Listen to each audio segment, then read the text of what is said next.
সাহেবের নানারবাড়ি এলাকা এবং ওনাদের নির্দেশ আপনারা যে কোনো সময় যে কোনো পরিস্থিতিতে সবকিছুর ঊর্ধ্বে উঠে জনগণের পাশে থাকবেন, জনগণের সাথে থাকবেন। এটার জন্য কোনো দলীয় পরিচয় দরকার নাই। এই জন্য আপনার ব্যক্তিত্ব পরিচয় এবং আপনার সামাজিকতায় যথেষ্ট। এটার অংশ হিসাবে আমরা আসছি এখানে, আপনারা আমাকে সবসময় পাবেন এবং আপনারা যে কোনো উন্নয়ন কাজ গোলাপা যেটা বললো খুবই সামান্য, আমি চেষ্টা করবো, যেহেতু এলাকার সাথে আমি সম্পৃক্ততা হচ্ছে, দেখতে পাচ্ছি আমরা বিভিন্ন রকম গত 17-18 বছরের আসলে এলাকার কোনো উন্নয়নই হয়নি। এই এলাকার মানুষের দিকে কেউ তাকায়নি। আসলে আমরা ঘৃণিত ছিলাম, নেতৃত্ব ছিলাম আমরা।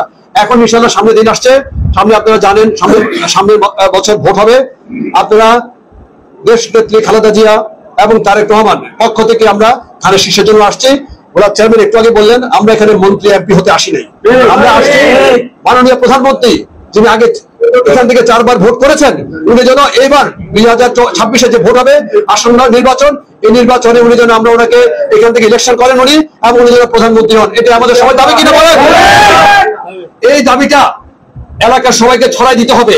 এখানে আপনারা জানেন বিগত বছরে বিভিন্ন জন বিভিন্ন রকমের ধারণা দেওয়ার চেষ্টা করছে।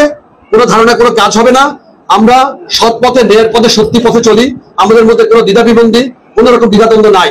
আমাদের টার্গেট একটাই, দেশ নেত্রী বেগম খালেদা জিয়া যেন এখান থেকে ইলেকশন করে, সে নিয়ে একে আমরা এটা জনমতের সৃষ্টি করব। আমার বাবা শহীদ দিয়েছেন। সর্বোপরি আপনারা জানেন, আমি আগেও বলেছি, দেশ নেত্রী গত বৃহস্পতিবার 15 তারিখে আপনার অ্যাপোলো হসপিটালে ভর্তি হয়েছে, কারণ বিগত সরকারের আমলে উনি সঠিক চিকিৎসা পাননি। তার পরিপ্রেক্ষিতে ওনাকে মাঝে মাঝে হসপিটালে গিয়ে ট্রিটমেন্টটা নিতে হয়, এবং ওনার জন্য আমরা একটু দোয়া করবো। এরপরে আপনাদের সবাই ভালো থাকবেন, সুস্থ থাকবেন। দেশ নেত্রী এবং খালেদা জিয়ার তারেক জিয়ার পক্ষ থেকে সবাইকে সালাম জানাচ্ছি, এবং ধানের শীষে বিজয় করার জন্য আমরা যেন সবাই বদ্ধপরিকর থাকি। ধন্যবাদ।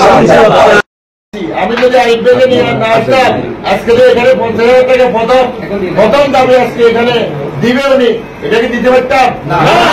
আমি কি দিতে পারতাম? আরিফ ভাইকে আনছি এই কারণে, আরিফ ভাই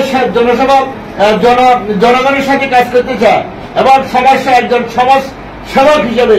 ওনার বাবা ছিল অমিতাভ নামটো, উনি একজন সমাজ সেবক হিসেবে ফুলকাজি উপজেলা, শুধু ফুলকাজি না, ফেনী ডিস্ট্রিক্টে যে কেউ ওনাকে দাবাত দিন, উনি অংশগ্রহণ করবে এবং বেগম খালেদা জিয়ার জন্য উনি কাজ করবে।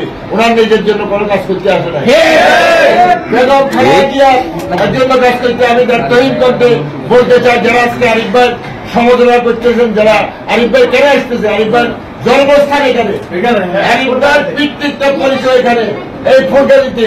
ওনার বাড়িতে আসতে কি উনি কারণ পারমিশন লাগবে?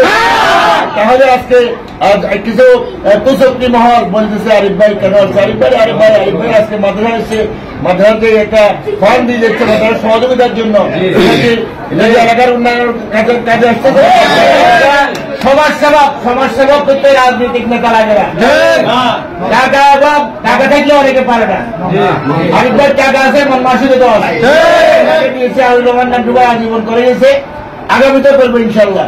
আমরা আমাদের আরিফ ভাই কোন এমপি মন্ত্রী হওয়ার জন্য আসে নাই, শুধু বেগম খালেদা জিয়ার সালাম পৌঁছানোর জন্য এই এলাকা আসছে। খালেদা জিয়ার সালাম পৌঁছানোর মাধ্যমে বিভিন্ন মাদ্রাসা, বিভিন্ন স্কুল, মুক্তব, ঈদগাহ, আজকে আমাদের 4টা প্রোগ্রাম আছে, 2টা মসজিদ, একটা মাদ্রাসা আমরা গিয়েছি, তৃতীয় আমাদের মসজিদ আছে, দৌলতপুর, সেখানে ইনশাল্লাহ সহযোগিতার হাত বাড়াই দিবে। আর তারপরে আমাদের একটা প্রোগ্রাম আছে করাইয়া বাজার ঈদগাহ, সেখানে আমাদের শহীদ দাওয়াত দিয়েছে, সেখানে সদস্য লোক থাকবে ঈদগাহ, ইনশাল্লাহ আমাদেরকে দাওয়াত দিয়েছে, আমরা যাবো সেখানে। যতটুকু আরিফ ভাই পারে আরিফ ভাই সহযোগিতা করবে। এবং তারপরে আমাদের একটা প্রোগ্রাম আছে, আমরা একটা মসজিদ খুব জরাজীর্ণ অবস্থা, আমি গেছিলাম অল্পেতে, সেখানে কেউ দেখে না। তারপরে আমি ওই গেছিলাম, আমাদের ভাই রাজু সাংবাদিক গেছিল। তো প্রিয় সাংবাদিক বন্ধুরা, আপনারা কারো হুমকি জমকিয়ে আপনারা ক্ষান্ত হবেন না। আপনারা গত 17 বছর কথা বলতে পারেন না ফ্যাসিস্ট সরকারের কারণে।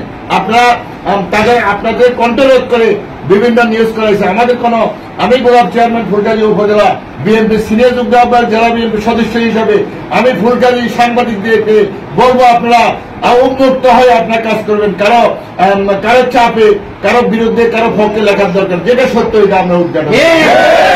আমি আরিফ ভাইয়ের পক্ষ থেকে এই দক্ষিণ দৌলতপুরবাসী এবং মাদ্রাসা কমিটির সবাইকে, প্রিয় সাংবাদিক বন্ধুদেরকে আমি ধন্যবাদ জানিয়ে আমার সংক্ষিপ্ত বক্তব্য এখানে শেষ করলাম। আসসালামু আলাইকুম।